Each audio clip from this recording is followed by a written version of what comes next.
Olá a todas e a todos, sejam muito bem-vindas e bem-vindos a mais um episódio do Moruzicast. Moruzi, que é uma palavra de uma das línguas mais faladas no nosso belo Moçambique, que é a língua Emáqua.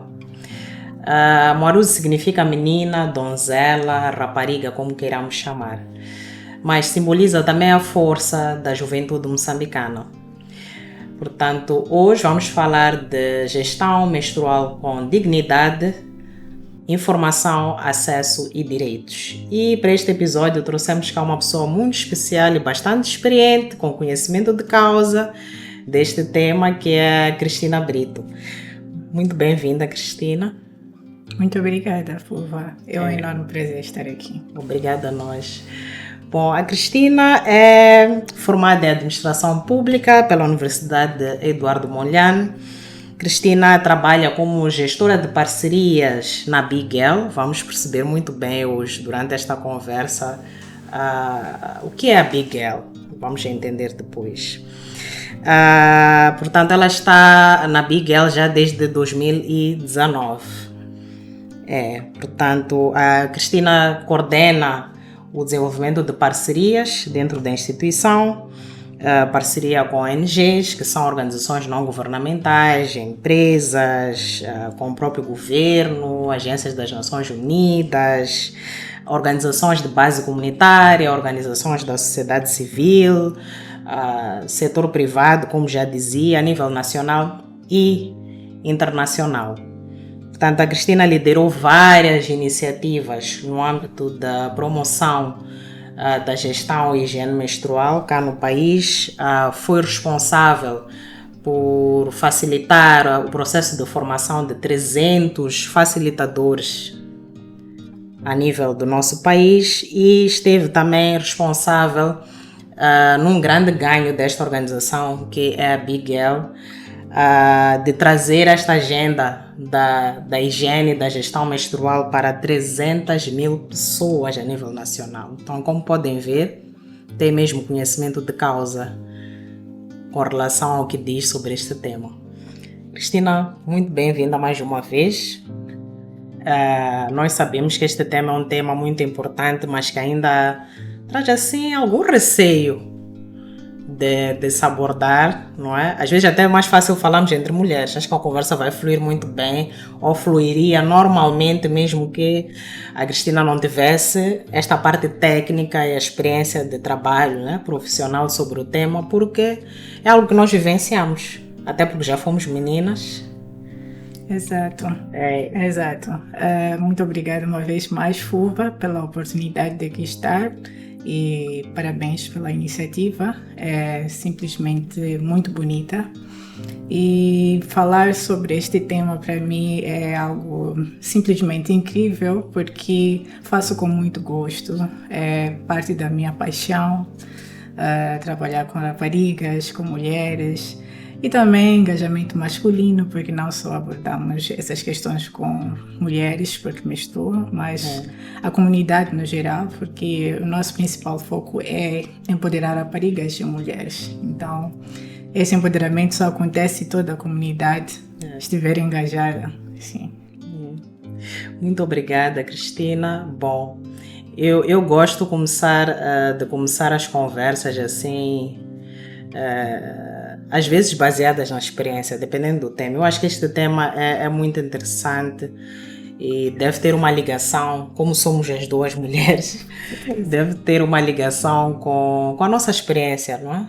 Em linhas gerais, do que representa para nós este processo primeiro da puberdade, depois da própria menstruação como tal. Não é? Quando pensas na tua puberdade, como é que vivenciaste este momento? O que é que mais te marcou quando entraste para esta fase da puberdade? Que é a fase em que o nosso corpo se transforma, não é? Em que alguns sinais começam a aparecer de que já estamos a sair de uma fase infantil para uma fase da adolescência, não é? Para muitos pode começar aos 10, aos 9, aos 11 anos, para os outros tarda um pouco mais, mas que são sinais que dão indicação de que alguma coisa está a mudar no nosso corpo. Exato. Como é que foi este processo para ti? O que é que mais te marcou? Uau! Isso requer voltar à infância, né? Recordar alguns momentos da minha infância. E penso que a semelhança do que aconteceu com várias mulheres, várias raparigas, no nosso contexto principalmente, é que esse momento chega quando muitas vezes não estamos preparadas. Não estamos preparadas porque são raras vezes em que somos abordadas sobre esse processo de transformação que é super natural, que vai acontecer com todas as meninas. E comigo não foi diferente. Eu não estava preparada para esse processo. E como muitas mulheres, muitas raparigas, quando passaram pela puberdade, não conheciam exatamente porque não tinham noção do porquê estas transformações todas estavam a acontecer. Então, para mim foi exatamente assim. Eu senti-me assustada. Então, passei por aquele momento em que quando os seios, né, as maminhas começam a crescer, a rapariga fica perturbada com aquilo, né, porque tenta esconder de todas as formas, não quer que as pessoas vejam, colocam uma blusa um pouco mais larga, que é para não dar a perceber que as maminhas estão ali a aparecer. E com isso todas as outras mudanças foram acontecendo. E foi mesmo na base de conversa com as amigas, na escola, na igreja, assim, um pouco aqui, um pouco ali, mas sem muito conhecimento em relação a esse processo natural e biológico que acontece com todas as mulheres. Sim. E alguém teria falado ou dito a palavra menstruação na tua família, ou falado sobre isso? Alguém chegou a explicar assim, ainda há tempo, né? Antes, portanto, deste evento acontecer na tua vida? Terias ouvido alguma coisa acerca ou nem por isso? Muitas vezes eram mais com amigas, né? E eu me recordo que na altura eu tinha um grupo de amigas que partilhávamos as mesmas ideias na escola e também íamos a catequese juntas. Então era nestes grupos que nós ficávamos a falar. E a primeira vez que eu escutei sobre a menstruação foi exatamente nesse grupo de amizade, em que algumas delas já tinham iniciado a menstruação e a ter as mudanças, a ter as maminhas, mas era ouvir essas experiências, né? E ao ouvir, cada vez mais ganhar medo, porque sempre se falava algo como se fosse uma coisa muito negativa. Falava-se das dores para quem tinha as cólicas. Então eu tinha essa concepção de que menstruação era doloroso. Então eu já não queria fazer parte daquilo. E a nível de casa mesmo, a nível familiar, foi o momento em que introduziram esta conversa comigo foi depois de ter a menstruação. Então, quando começou o meu período, que eu tinha por aí 11 anos de idade, então eu estava a brincar e apareceu a menstruação. Eu tinha a noção de que alguma coisa similar ia acontecer com base nas conversas com as amigas. Então surgiu a questão de como é que eu vou contar isso para minha mãe. Porque tínhamos aquela sensação de que estava associado a algo errado que havíamos feito. E para contar para a mamãe foi fazer mesmo o ensaio e depois de conversar com a minha mãe, a única questão que me disseram é que várias vezes eu disse que você tinha que tomar banho, tinha que fazer isso é resultado de não cumprir com as coisas que nós te dissemos, não sei o quê. E depois também, mais a fundo, ela foi explicando como é que eu tinha que usar o penso. Então, a conversa baseou-se na explicação do uso do penso e não mais do que isso. Penso que é quase sempre assim, até porque, para o lado de quem é mãe, também é uma aprendizagem. Exato. Não é? A pessoa é mãe a partir do momento que vai gerando a criança dentro do seu ventre, que está num processo em que também é um processo de aprendizagem, baseado na experiência e naquilo que as pessoas vão apoiando. Exato. É mãe de um bebê, é mãe de uma criança, Mas ser mãe do bebê de uma criança é muito diferente de ser mãe de um adolescente. E até porque algumas práticas também de dificuldades de comunicação em relação a vários assuntos, não só em relação à menstruação, tem a ver com atitudes e hábitos geracionais. Portanto, se os nossos pais não tinham pais que pudessem em algum momento falar desses assuntos com alguma desenvoltura, com abertura, vai ser um pouco difícil também fazer o mesmo com os filhos. Mas por que será que há esta dificuldade, Cristina? Por que existe uma dificuldade enorme de abordar assuntos relacionados com a menstruação na família, mas também em processos educativos formais? Bom, infelizmente é assim mesmo na nossa realidade. E eu acredito que é muito sobre a concepção que nós temos em relação a esta questão específica de gestão e higiene menstrual, da menstruação. Nós ainda olhamos para esta conversa com muito mito, com muito tabu, né?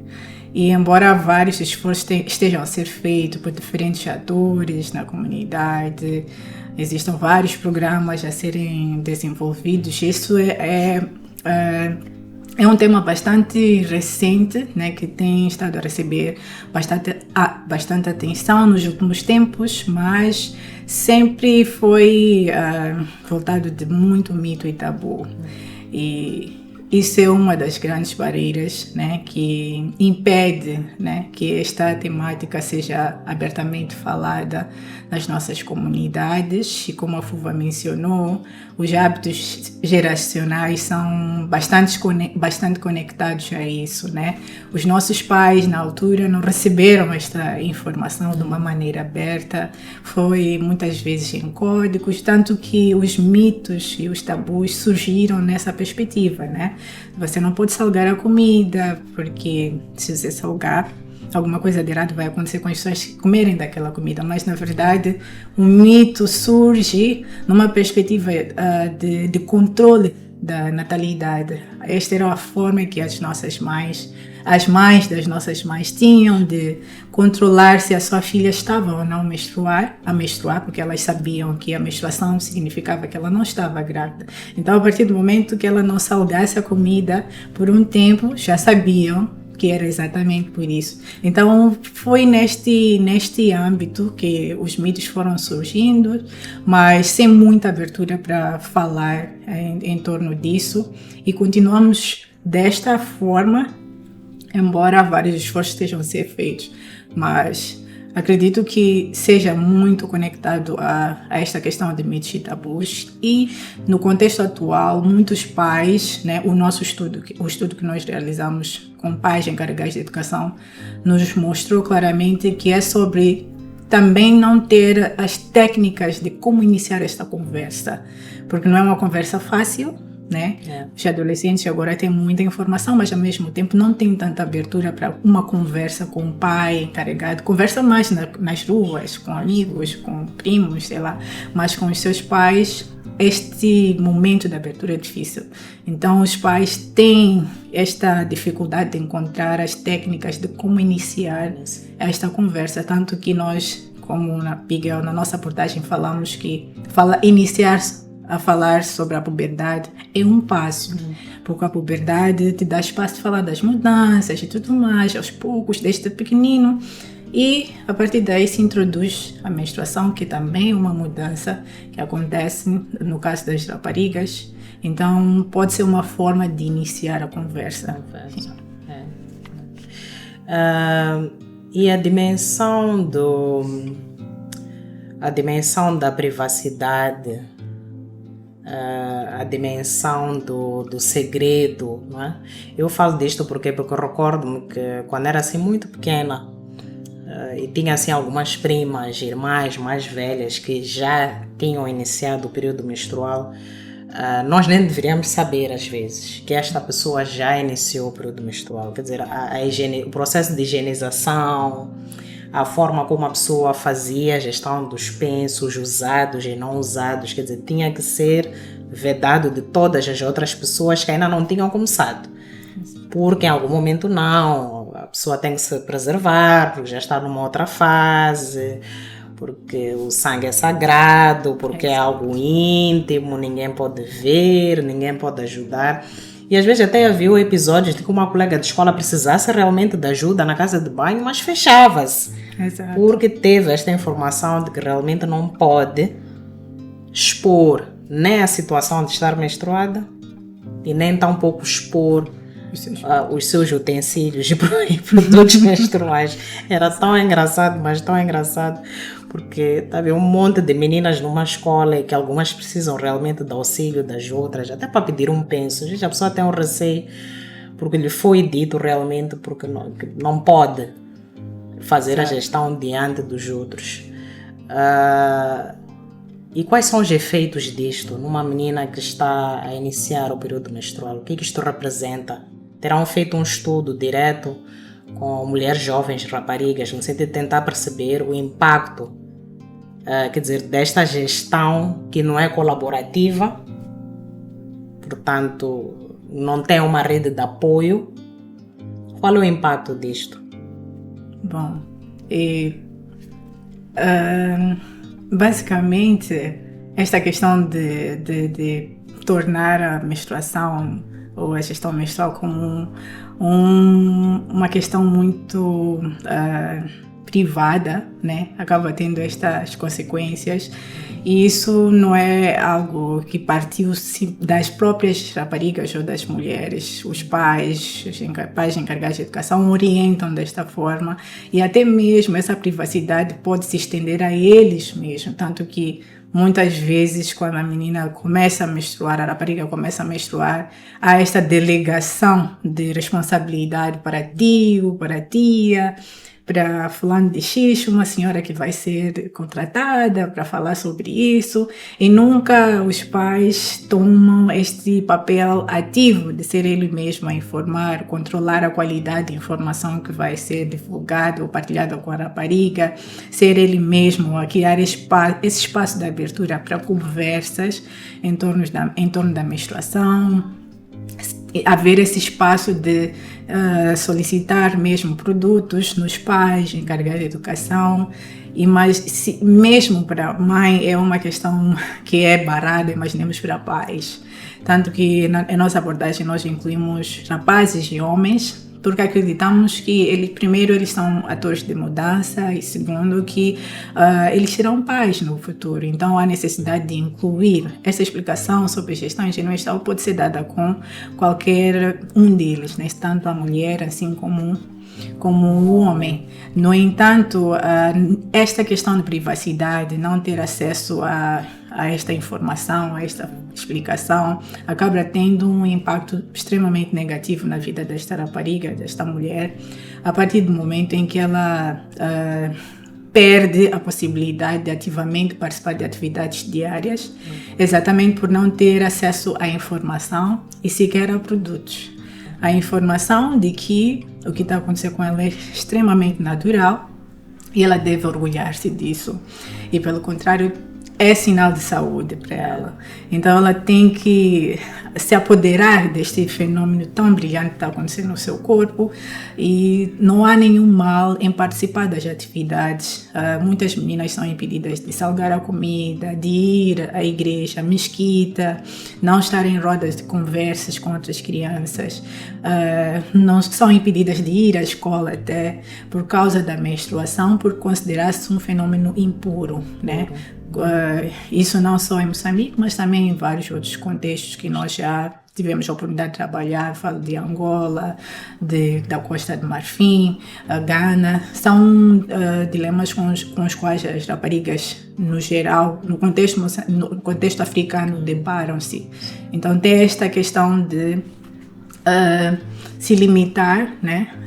Limita seu acesso a oportunidades, de estar em espaços, de aceder a oportunidades e também de estar ativamente em atividades, sair para brincar, para a igreja, não estar impedida de participar em atividades diárias. Então, não esta privacidade, esta limitação de conversas abertas cria todos esses impasses na vida desta rapariga, e isso agrava-se quando ela também não tem acesso a produtos, o que dificulta ainda mais, porque embora ela queira participar ativamente, porque embora haja esse espaço de divulgar esta mensagem de que menstruação é algo positivo, não há nenhum mal em participar ativamente, mas se ela não tiver produtos adequados também não poderá participar ativamente, porque terá medo de sujar, vergonha de estar no meio de pessoas, receio de andar sem nenhum produto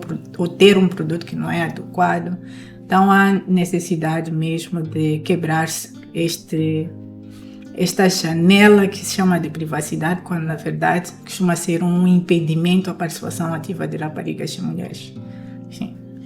E bom, e sabemos também que o mundo industrial trouxe algumas alternativas, alternativas estas que a nível mundial toda menina, toda rapariga, toda mulher jovem, até mulheres adultas recorrem para fazer a gestão da menstruação. Mas muitas destas alternativas são alternativas mais conhecidas, como o penso menstrual. O exemplo do penso menstrual, o exemplo do tampão, que para algumas regiões e quem em algum momento tem poder de compra para aceder a esses produtos, usa esses produtos, mas são produtos descartáveis que usamos e não podemos reutilizar. E estamos num país em que a maior parte da nossa população feminina está nas zonas rurais. Exato. E em regiões periurbanas. E que muitas delas, segundo muito do que vemos, não só nos mídias, mas também durante o trabalho do dia a dia, estudos que são feitos através do Instituto Nacional de Estatística e várias outras entidades não governamentais e governamentais já mostram que o poder de compra é bastante limitado, até para produtos básicos, para a própria dignidade do dia a dia. Imagine para um penso menstrual. Portanto, estamos diante de uma situação em que muitas dessas mulheres e raparigas recorrem a material improvisado.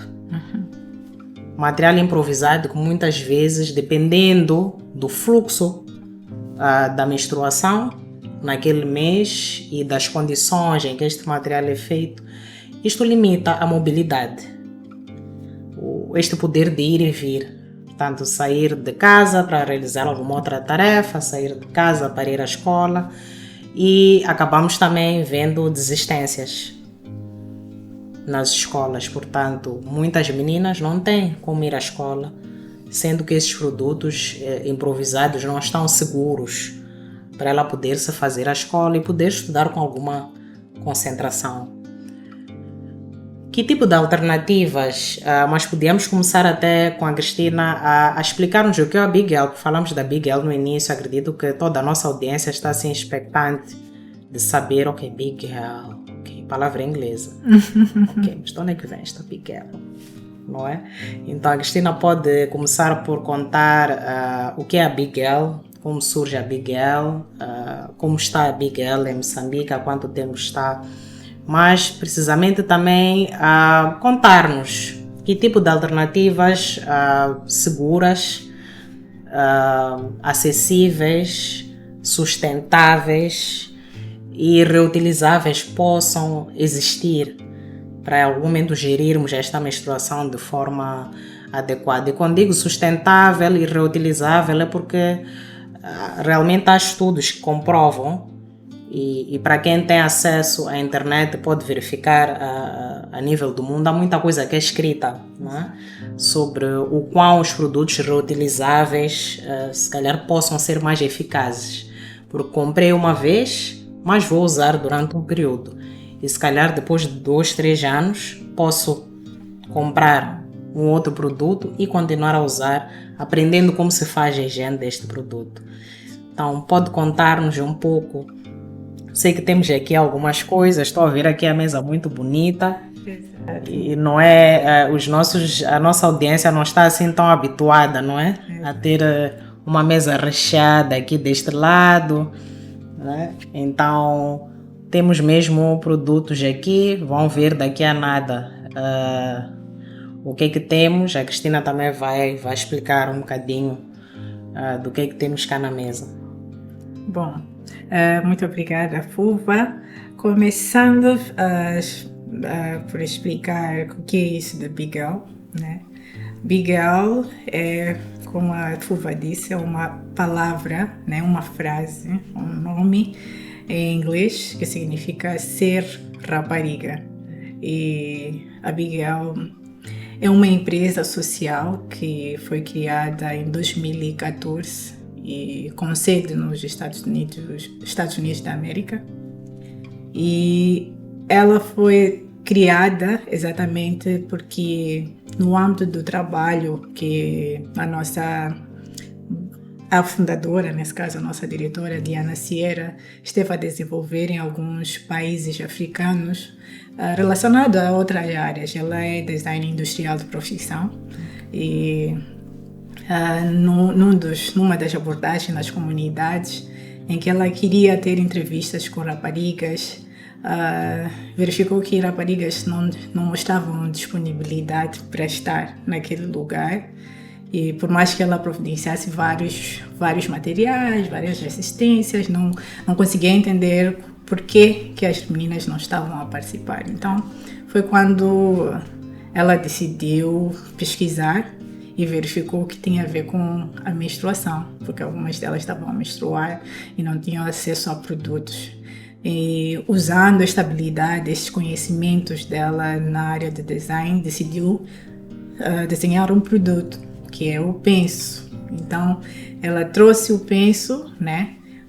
Desenhou o produto, testou e tudo mais, colocou à disposição das meninas, mas mesmo assim ela notou que as meninas não estavam aí nas atividades, mesmo com o penso.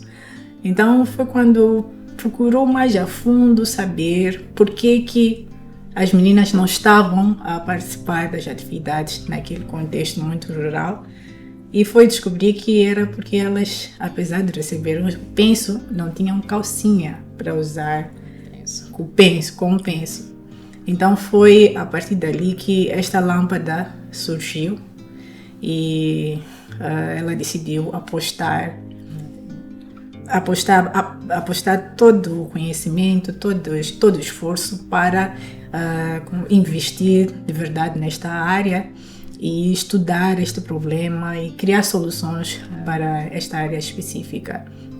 E em 2018, depois de anos de trabalho nesta componente, a Bigel chegou a Moçambique, para poder fazer o lançamento destas abordagens em Moçambique. Foi feito um grande estudo que era para entender o desafio que era encontrado no contexto moçambicano, né? Então fez uma grande campanha onde houve estudos, foi realizado em cerca de 30 escolas secundárias e primárias para entender como é que, no caso de Moçambique, este problema era ou não vivenciado, e foi também que se deparou que o desafio era similar. E de forma resumida, eu diria que Bigel trabalha para este empoderamento de raparigas e mulheres através desta componente de gestão e higiene menstrual. Então foi o ponto que nós encontramos para poder apoiar raparigas e mulheres a ativamente participarem de atividades diárias. Isso porque percebemos que existe um grande desafio que não é só vivenciado por raparigas em Moçambique. Fala-se de 1 a cada 3 raparigas e mulheres a nível global que depara-se com desafios de gestão e higiene menstrual. Isso significa que mensalmente ela se debate para gerir os seus períodos, por não ter acesso à informação, não ter acesso a produtos, não ter acesso a uma rede de apoio, a serviços adequados relacionados à gestão e higiene menstrual. E no caso de Moçambique, fala-se de 1 a cada 10 raparigas. Então, isso mostra claramente que este é um desafio, que há necessidade de intervenção urgente. E é isso que nós, como Big Girls, temos estado a fazer nestes 10 anos de existência. E fazemos isso de 3 formas. Primeiro, através do desenho de produtos sustentáveis de gestão e higiene menstrual. Nós sabemos que existem várias alternativas, né? As mais conhecidas são alternativas descartáveis. No entanto, no contexto moçambicano, já há muito tempo se usa alternativas reutilizáveis. A diferença é que a diferença reside na qualidade, né, desses produtos e a solução, né, que estes produtos oferecem nas comunidades. Então, como Big Girl, nós temos estado a investir em desenvolver produtos sustentáveis que ofereçam sustentabilidade não só do ponto de vista econômico, mas também do ponto de vista ambiental, porque nós nos preocupamos com esta questão ambiental, e depois também do ponto de vista de saúde, porque, como eu havia dito, as alternativas reutilizáveis são conhecidas a nível das comunidades rurais. No entanto, a segurança que elas oferecem, o nível de proteção que elas oferecem não são os desejados. Então, nós temos estado a investir em produtos que ofereçam essa segurança, essa proteção, e porque os produtos menstruais são íntimos, né? Então entram em contato direto com a nossa flora vaginal. Se não forem testados clinicamente, se não forem usados materiais apropriados, podem perigar a saúde da própria rapariga e da mulher. Então, como Big Girl, nós investimos em ter esta abordagem, e como vocês podem ver muito bem aqui nesta mesa, trouxemos as alternativas que temos até agora, né? A primeira alternativa, como eu havia referenciado quando a Diana fez o estudo, penso que o país era Uganda, ela desenvolveu este penso reutilizável. Ele tem uma tecnologia de um bolso, né, onde dentro deste bolso é introduzido material absorvente. Alternativamente, nós, como material absorvente, nós damos a toalhinha, né? Uma toalhinha como esta, que é feita de material de microfibra. Microfibra porque tem alta capacidade de absorção e retenção do fluxo menstrual. O penso reutilizável, ele tem um material impermeável, o que significa que não deixa passar nada. Então, esta toalhinha é dobrada em 2 vezes, né, 3 vezes, e inserida neste penso de uma forma muito fácil, e assim já está. Fora o material, né, a toalhinha que nós oferecemos, existe também a possibilidade de colocar um outro material absorvente, pode ser o algodão, que raparigas tenham disponíveis, ou outro material que deixa a rapariga ou a mulher mais confortável. Sim. Então, deste produto, nós saímos para este, que é a calcinha penso, que também tem a mesma tecnologia. E, no entanto, este é um produto 2 em 1, que tem aqui um bolsinho, e também é onde é inserido o material absorvente, que é a toalhinha, né? Então, este produto tem duração de 2 anos ou mais, significando que nestes 2 anos eu não preciso me preocupar em ter um outro produto para gerir a menstruação. E a calcinha penso é o que nós temos estado a disponibilizar nas comunidades mais rurais, onde o poder de compra é bastante limitado. E nestes casos, né, em que não há esta capacidade de aquisição, nós trabalhamos com organizações de modo a fazer chegar os produtos sem nenhum custo. Mas também a nível de intervenções da Bigel, tem estado a fazer advocacia a nível governamental para ver em que medida os produtos saem mais acessíveis para raparigas e mulheres, porque existem muitas coisas que tornam o produto um pouco mais caro, né? Que só falamos dos impostos, das taxas aduaneiras e tudo mais. Então, isso também é uma advocacia que nós, com Bigel, fazemos, né? Que é para ver como o produto chega de maneira mais fácil para raparigas e mulheres. Recentemente, introduzimos este produto que é de algodão. É um penso de algodão, é um penso completo, não há nenhuma separação, mas também é fácil de higienizar, lavar, secar, leva pouco tempo a secar e é introduzido numa calcinha, para quem tem uma calcinha para usar. E é impermeável? Sim, também é impermeável. E para o público mais adulto, né, mulheres adultas que conhecem o corpo, nós introduzimos este copo menstrual, que é para quem está familiarizado com tampão, é uma tecnologia similar, no entanto, a diferença é que o tampão absorve. Este não absorve, este coleta, o que é muito melhor, porque quando se fala de absorção, num contexto de um produto que é inserido no canal vaginal, significa que ele vai absorver até o que é necessário. Então, esta alternativa é só para coletar. Então, ela é introduzida no canal vaginal de uma forma muito fácil. E abre dentro do canal vaginal e fica lá, pode ficar até 12 horas de tempo. Então, num contexto em que de mulheres que têm atividades corridas e tudo mais, este é muito ideal e tem duração de 10 anos. Então, em 10 anos, eu não preciso me preocupar com o produto que eu vou usar, como vou higienizar e tudo mais. Às vezes nem há dinheiro. Nem há dinheiro, sim, exatamente. Mas já há muito, gostava de ter uma explicação de insistência em relação ao coletor menstrual, porque assim em conversa com muitas mulheres há sempre uma dificuldade, né? Ainda que a gente conheça o corpo. Será que não cai? Exato. Será que fica lá seguro? Será que abrange tudo e depois coleta e depois não vai despejar? Eu tenho muito fluxo.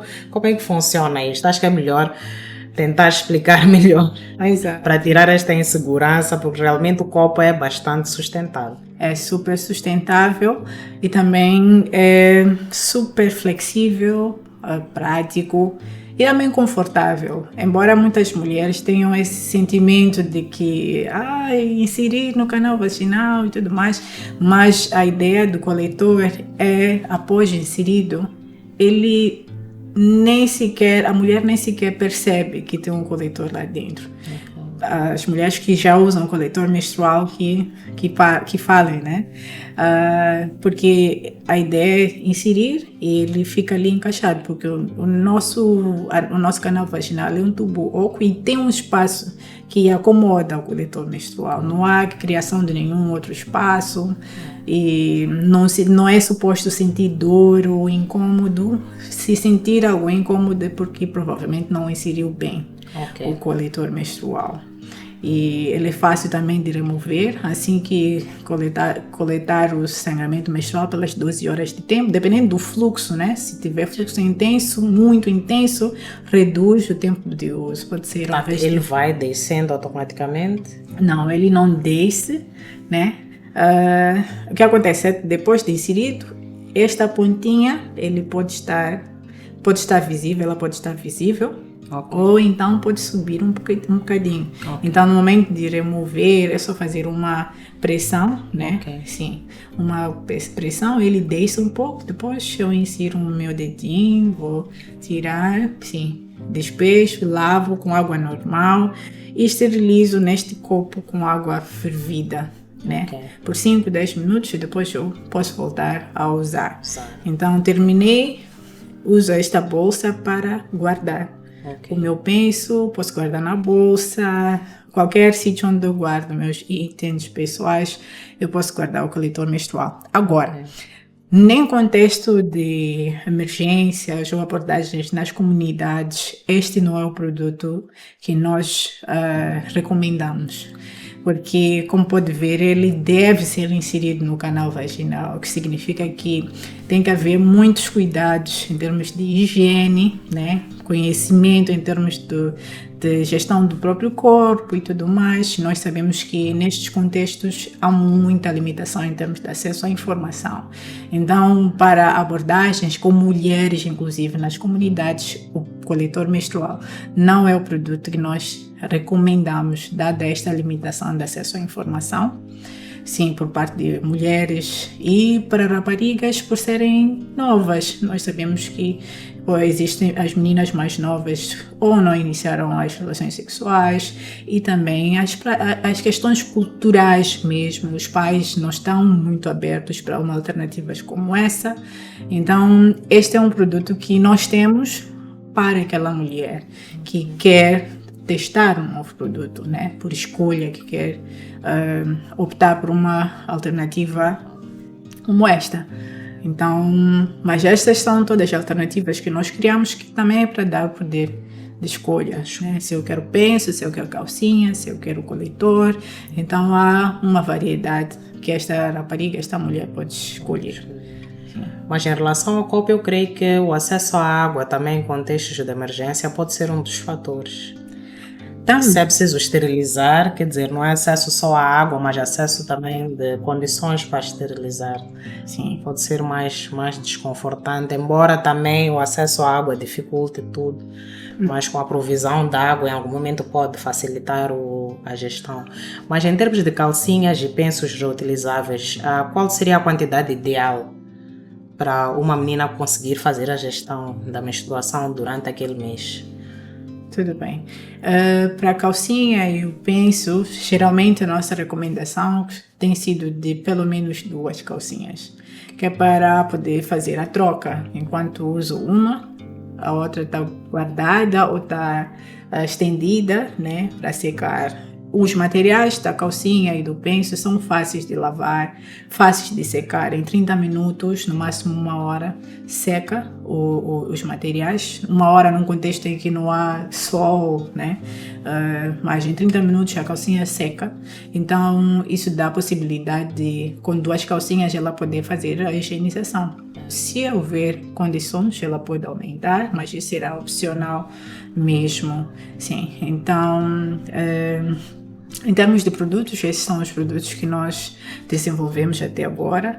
E a segunda área que nós temos tem a ver com a educação, que é uma das áreas que nós temos muito forte, que é voltado mesmo para a transmissão de informação. Então, nós desenhamos materiais educacionais, a semelhança do que vê aqui, desenhamos abordagens mesmo. Nós temos a famosa abordagem Smart Cycle, que é inspirada nesta ferramenta, onde é uma ferramenta que desenhamos mesmo para ensinar raparigas e mulheres a poderem rastrear o ciclo menstrual e entender as diferentes fases de um ciclo. Então, nesta ferramenta tem diferentes fases de um ciclo: o período menstrual, o período fértil, o período preparatório, e a partir do primeiro dia, né, porque aqui tem números de 1 a 28, que é a média de um ciclo, que a partir do primeiro dia da menstruação, eu vou fazer uma contagem, né, que vai também ter uma indicação na parte traseira do que significa cada fase em que eu estou a passar, e tem lá sinais.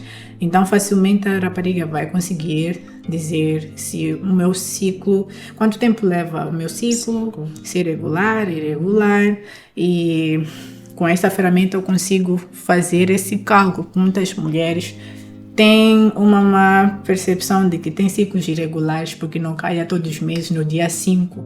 A menstruação tem que calhar todos os meses no dia 5 de cada mês, quando na verdade o ciclo regular não depende exatamente de calhar nos mesmos dias do mês, é sobre a contagem toda e tudo mais. Então, nós desenhamos esta abordagem para ensinar sobre o rastreio, mas também sobre as práticas de boa gestão menstrual, como cuidar de si mesmo. E nós começamos a nossa conversa hoje falando da puberdade, mas esta também é uma das técnicas que nós usamos para abordar sobre a gestão menstrual. Nós iniciamos a conversa a partir mesmo da puberdade, o que nos permite ajustar a linguagem com todos os grupos, desde criança, adolescentes, jovens, pessoas adultas. Então nós conseguimos encontrar uma abordagem que se alinha a cada um desses grupos, usando estes materiais. Também fazemos formações, temos palestras, organizamos campanhas educacionais. E, por fim, a última componente tem a ver com estudos de aprendizagem, que é para entender quais são os desafios, as experiências, as atitudes de raparigas, mulheres, homens e rapazes em relação à gestão de higiene menstrual, para perceber deles como é que lidam com esta componente. No caso de mulheres nas comunidades, raparigas mulheres, o que elas usavam antes de receber, por exemplo, os nossos produtos e o que impacto gerou as intervenções que fizemos com eles. Então, temos essas 3 perspectivas até o momento, é o que nós temos estado a investir em divulgar para os nossos parceiros e também em implementar nas comunidades. Ok. E em quantas regiões a Bigel trabalha em Moçambique? Ok, nós já tivemos a oportunidade de trabalhar em quase todas as províncias, com a exceção de Manica e Niassa. São as únicas províncias que nós ainda não tivemos nenhuma intervenção direta ou através de qualquer parceiro, porque embora nós tenhamos escritórios em Maputo e Pemba, nós conseguimos, através dos nossos parceiros, realizar atividades em cada província. Sim. Então, estamos nestas províncias a nível de Moçambique e temos intervenções também a nível de Nigéria, Egito, já tivemos intervenções em Gana e atualmente também temos um projeto a decorrer na Costa do Marfim, que é espelhado mais nesta abordagem do Pacote Nacional de Gestão de Higiene Menstrual que desenvolvemos em colaboração com o Ministério da Educação e da Saúde. Então é algo que está a ser replicado na Costa do Marfim, já foi replicado em Angola também. Sim. Ok, muito bom. E onde podem ser encontrados os produtos da Bigel? Qual é a estratégia de acesso dos produtos por parte dos beneficiários? Bom, atualmente os produtos eles estão disponíveis através dos nossos escritórios em Maputo e em Pemba, né? Okay. No passado nós costumávamos trabalhar com as Intermodas, o grupo Intermoda. Que são lojas, sim, lojas de roupa. Sim. Então, para disponibilizar em cada capital provincial. Okay. No entanto, esta é uma abordagem que tivemos que parar, né? Não continuamos por questões internas, mas ainda temos estado a estudar outras vias de como isso pode continuar a longo prazo. Também estamos a estudar sobre questões relacionadas à produção local dos pensos e formas de como é que nós nos tornamos mais flexíveis, mais próximos dos beneficiários. Sim, até agora a forma de fazer chegar às comunidades tem sido através dos projetos que nós temos com diferentes parceiros. Sim. Até porque as comunidades têm difícil acesso, não é? a condições de compra dos produtos. Muitas vezes não há moeda circular em muitos contextos e pode ser difícil, nem que seja 1, 2 calcinhas, ainda assim pode ser difícil aceder e realmente é preciso abraçar parcerias que inovem na forma de implementar as suas intervenções e que se está a trabalhar, por exemplo, na área de educação, está a melhorar infraestruturas escolares, está a melhorar o processo de funcionamento ou apoiar na gestão da qualidade de ensino em espaços escolares e verifica que há muita desistência, pode em algum momento abraçar esta causa e resolver em parte, não é? Porque a desistência tem vários fatores. Temos a situação muito triste dos casamentos prematuros, em que Moçambique continua em algum momento a liderar negativamente os níveis de casamentos prematuros que há no mundo, junto de outros países africanos e não só também que têm esta problemática, mas já é um passo em algum momento apoiar as jovens mulheres e as raparigas da nossa comunidade a acederem ao espaço escolar com mais dignidade, ainda que não estejam a desistir em algum momento daquele espaço, mas que possam estar naquele espaço com alguma autoestima, até porque estudar exige uma mente preparada, uma mente descontraída para aceder a mais conhecimento. Mas como é que está a introdução desta abordagem nos espaços urbanos? Como é que está a ser? Porque eu recordo-me que quando era mais pequena, ainda na fase da minha adolescência, na transição da adolescência para a juventude, que era tido assim como algo vergonhoso usar panos, não é, para gerir a menstruação.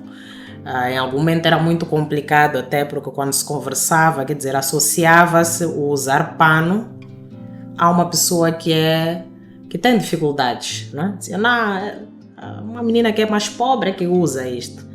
Quer dizer, não se olhava como uma perspectiva de sustentabilidade, de não ter que sempre orçar ou colocar, não é, nas suas contas, até porque até uma certa idade nem trabalhamos, dependemos dos nossos pais, que muitas vezes até têm dificuldades, ainda que em espaços urbanos têm dificuldades de todos os meses garantir para todas as meninas da casa ou da família os pensos menstruais, mas era mesmo difícil. Falo por experiência de diálogo com outras meninas. Falaste muito bem no início, né, dessa questão de trocar-se muita experiência com os nossos pares, não é? A nível da escola, a nível da vizinhança, e é aí onde entra também, só um parênteses, é aí onde entra também o papel dos nossos pais, né? Eu costumo dizer aqui à nossa audiência que o principal objetivo deste podcast é providenciar a oportunidade dos jovens e adolescentes terem uma escolha informada. Não é?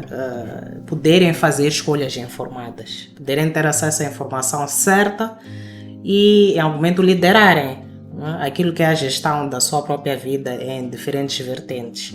E é preciso transmitir a informação correta e desmistificar também alguns mitos, como este dos pensos reutilizáveis. Exato. Como é que está aqui na cidade? Aqui na cidade de Maputo, onde estamos a gravar na cidade de Maputo, na biblioteca do Museu da Mafalala, quer dizer, é um espaço urbano. Temos à nossa volta várias comunidades, não é? Periurbanas e urbanas. E vamos saber da Cristina como é que está isto, como é que está a conversa sobre penso reutilizável, sobre os trapos com as meninas urbanas. Bom, primeiro dizer que esta abordagem de produtos reutilizáveis, ela é comumente usada nas comunidades, né? E é uma prática que os nossos pais e os pais dos nossos pais sempre adotaram, né, como uma alternativa de gestão e higiene menstrual. E agora, com o processo de globalização, novas alternativas têm sido disponibilizadas, né? E associadas, às vezes, a status, né? Sociais. E na perspectiva da Bigel, em relação a produtos reutilizáveis, nós conseguimos notar, né, esse receio por parte de raparigas e mulheres no contexto urbano em relação a alternativas reutilizáveis, principalmente quando se aborda a questão de lavagem, né, dos materiais, porque muitas mulheres ficam a pensar, eu não posso pegar meu sangramento menstrual, não posso lavar o penso, então acabam olhando para alternativas descartáveis como uma solução, né, para aquela que não quer pegar o seu material e higienizar. Mas isso é algo que, a nível das comunidades, dos nossos pais, já se fazia antes, né? O uso de materiais reutilizáveis, e nós praticamente só viemos elevar o que já existia. E no que se concerne aos produtos da Bigel, se for a ver, os produtos têm um design bem bonito, né? Porque nós queremos associar a menstruação a algo positivo, algo da qual a mulher tem que se orgulhar, da qual ela deve se apoderar, né? E nesta perspectiva, então, o design do próprio produto foi intencional. Então, acabamos não nos deparando com muitos desafios em relação a isso, no contexto urbano, porque as mulheres e as raparigas gostam do visual, da própria calcinha, gostam do material, de saber que são fáceis de lavar, fáceis de secar, fáceis de higienizar.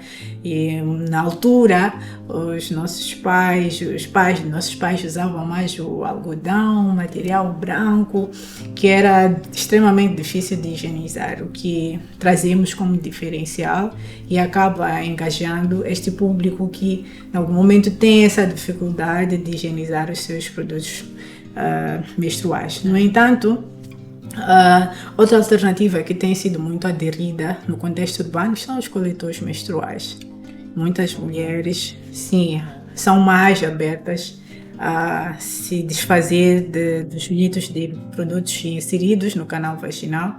Então, em ambientes de ginásios, muitas mulheres já conhecem, já testam o coletor menstrual, atletas testam o coletor menstrual. Então, mulheres, como posso dizer, no contexto urbano, estão mais abertas a testar esta alternativa. Às vezes, nós nos deparamos mesmo com mulheres que já, quando estamos ali a falar dos produtos, elas já têm noção, porque há muito acesso à informação e tudo mais.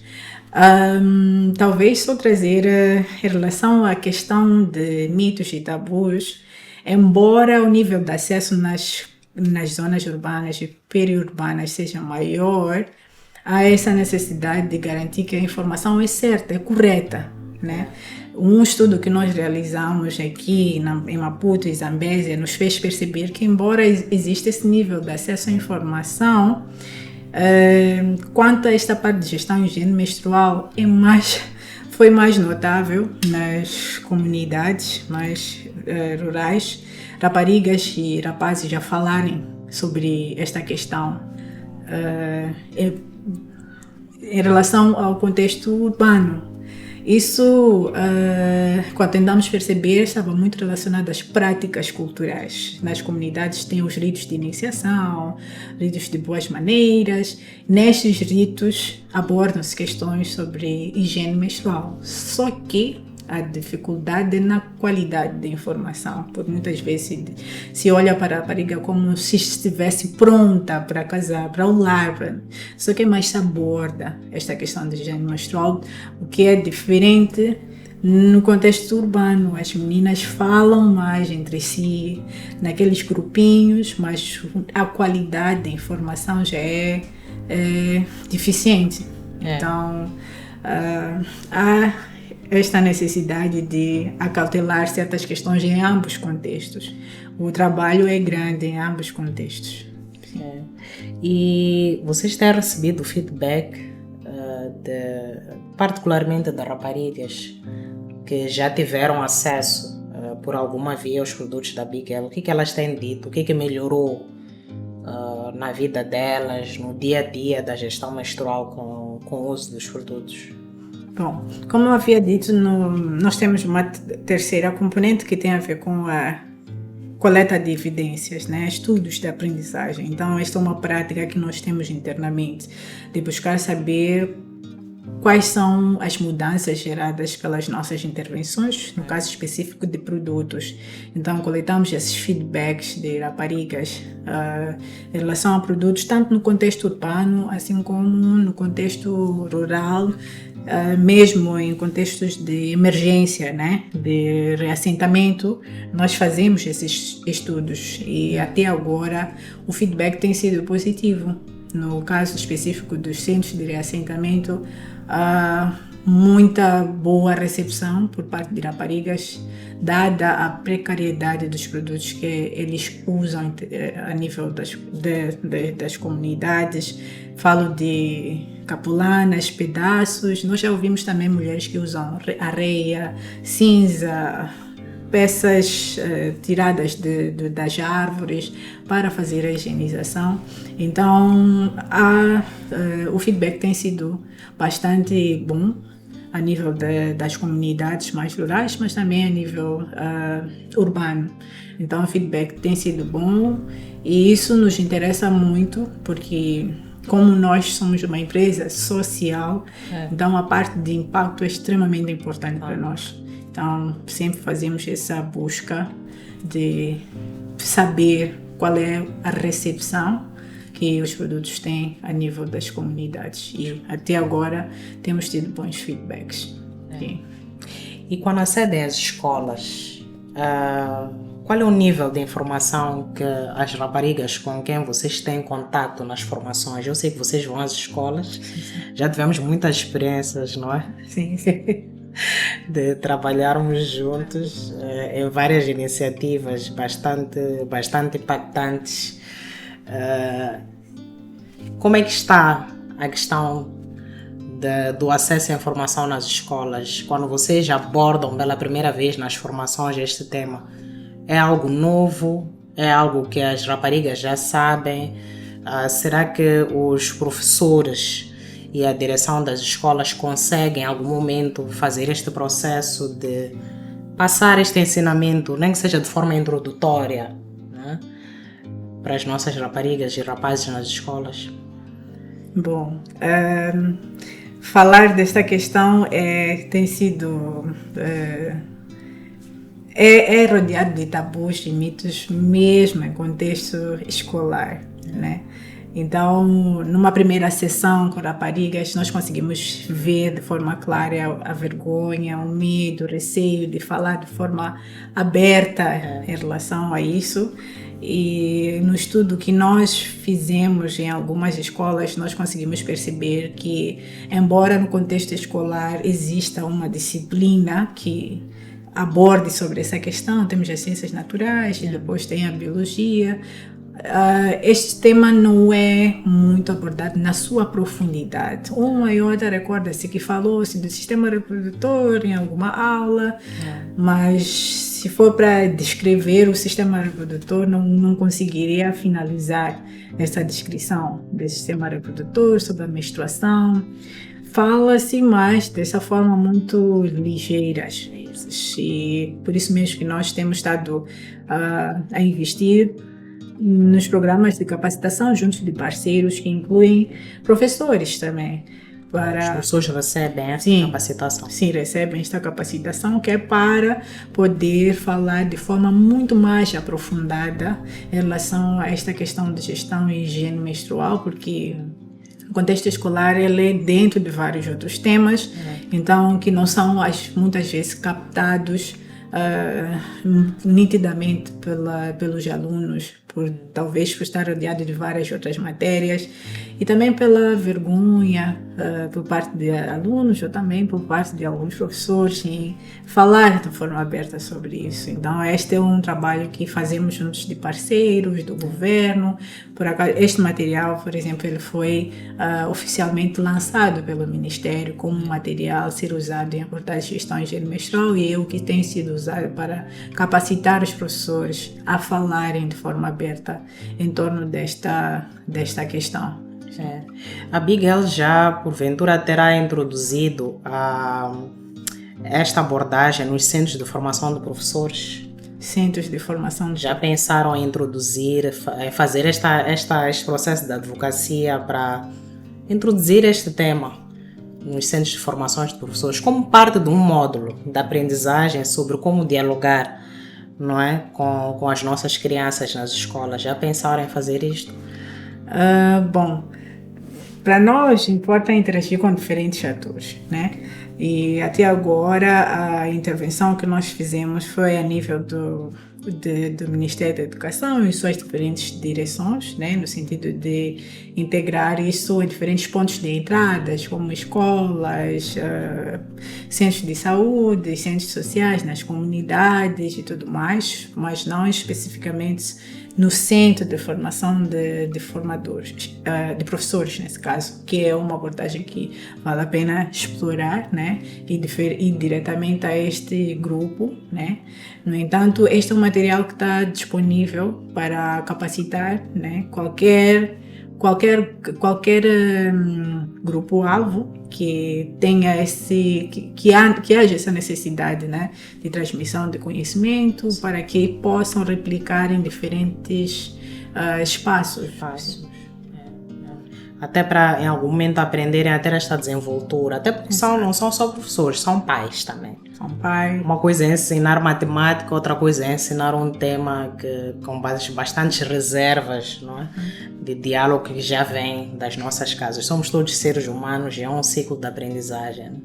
E nesses espaços tem questões mais ligadas à própria pedagogia, não é? As várias disciplinas, mas também tem temas transversais que hoje em dia já os professores recebem formação ainda, não é?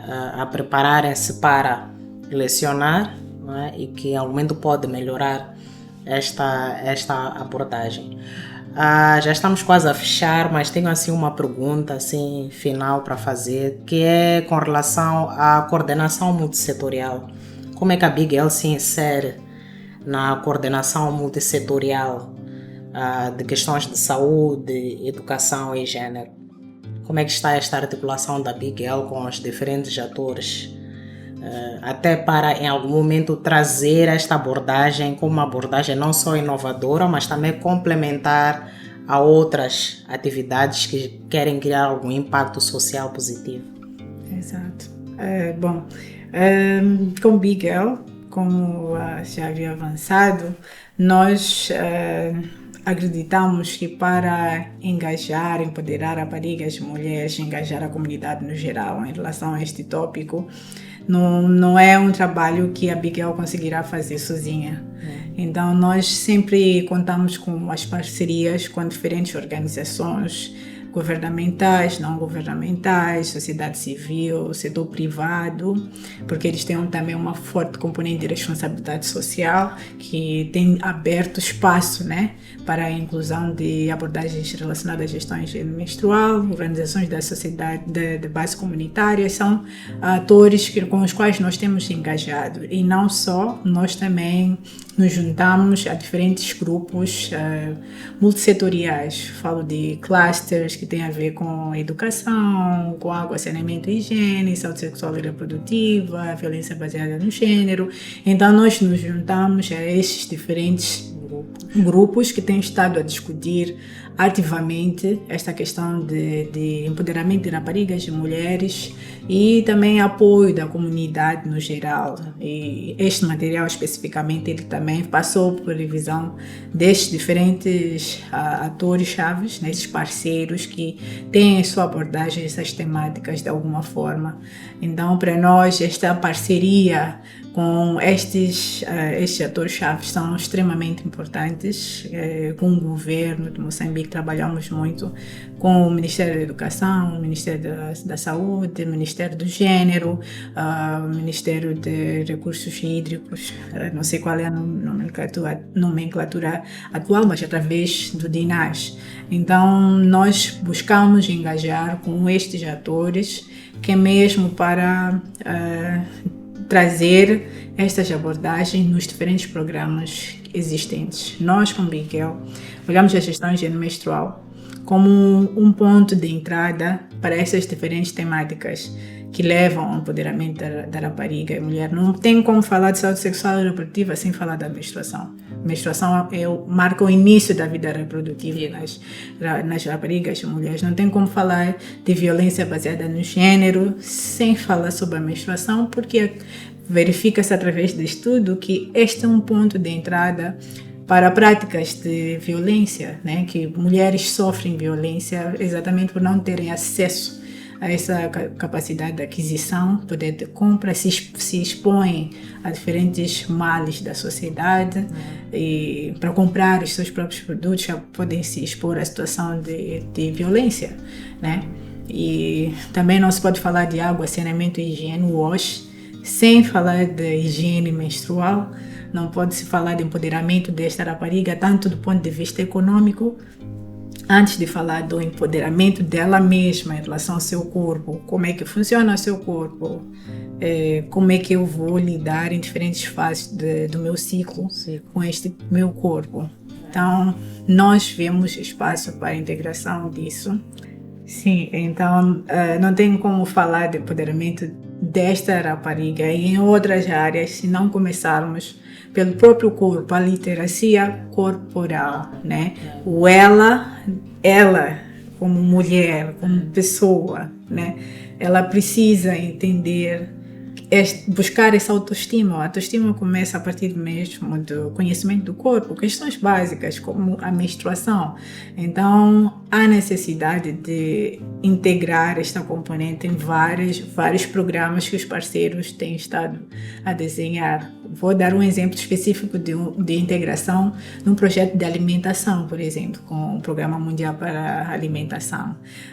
Nós integramos esta componente, né? O WFP optou por entregar porque, embora eles estivessem a fazer intervenções de distribuição de lanches e outros materiais para raparigas mantiverem-se na escola, percebeu-se que havia necessidade de incluir kits de dignidade, por exemplo, porque mesmo com lanches elas não iam à escola. Então houve necessidade de trazer esta componente para completar. Então é sobre dar uma abordagem holística, né? Como se fala hoje em dia.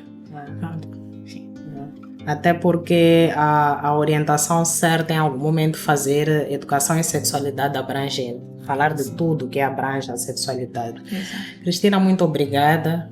O tempo nos fugiu já.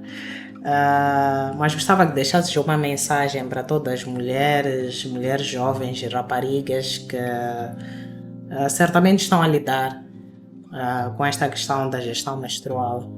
Que mensagem trazes para elas e que recomendações deixas sobretudo? Bom, para todas as raparigas e mulheres, minha maior recomendação neste exato momento é que a menstruação é algo que vocês devem orgulhar-se, né? É sinal de saúde, é sinal de vida, porque todas as pessoas que existem neste mundo existem porque exatamente uma mulher menstruou. Então é algo que todas nós devemos nos orgulhar, abraçar com todo o amor, todo o cuidado e buscar se informar, né, sobre quais são as alternativas adequadas para cada uma de nós e também informações relacionadas às boas práticas de higiene menstrual que nós podemos ter para nos manter limpas, higienizadas durante a menstruação, porque a menstruação é algo extremamente positivo para todas nós. Então, acho que de forma breve, isso é o que eu diria para todas as mulheres e raparigas neste exato momento.